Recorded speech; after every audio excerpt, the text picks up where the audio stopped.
I first want to show you some of this, which is at first very qualitative. I don't want it to become quantitative yet. The difficulty with these experiments are, I'm going to use this plank here, that the moment that my fingers touch this plank, or touch the bottom of any of the objects that I'm going to slide, then all hell breaks loose. A little bit of water on the plank would locally make the friction coefficients larger. My fingers have chalk on them. A little bit of chalk on a local place would make the friction coefficient go down. That's why at this point we'll keep it a little qualitative. The first thing I want to show you is if I take a rubber puck and I put a rubber puck on this incline and I have a plastic bin, which is quite smooth, I put it on here, that it's immediately intuitive that the friction coefficient of this plastic bin will be lower than of the rubber puck. So when I increase the angle, you expect that first the plastic bin will start to slide and then the rubber puck. And if I gave you the angles at which that happened, you could actually calculate the two values for the friction coefficient, which I will not do now, but I will do that later. So all I want you to see, I hope, that this one will go earlier than that one. So I'm going to increase the tilt. I do it very slowly. I try not to rock the boat too much. Very slowly.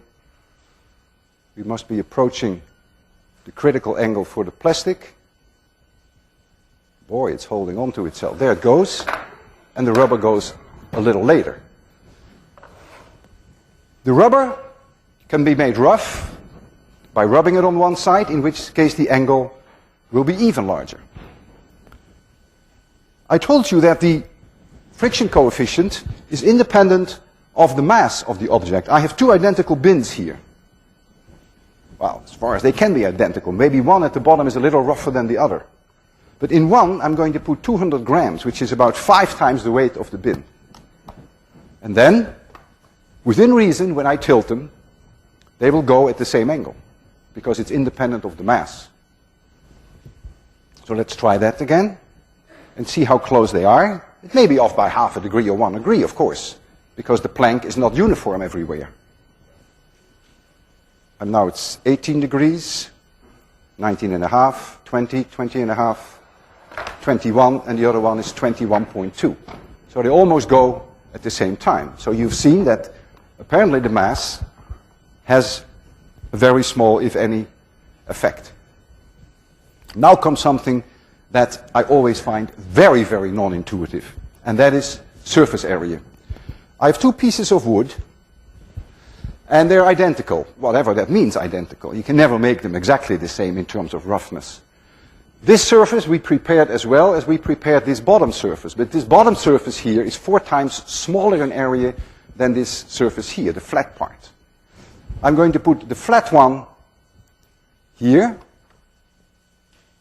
and I'm going to put the same object, but with its small area here.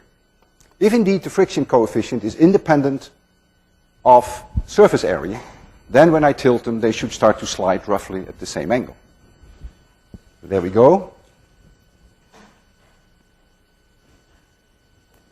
14 degrees, 16, 18. One goes, and the other one follows, within 0.2 of a degree.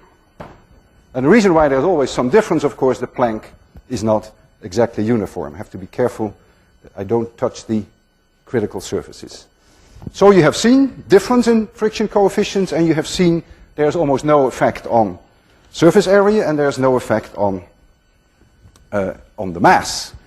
And that is both very non-intuitive. The width of the tires of your car does not matter.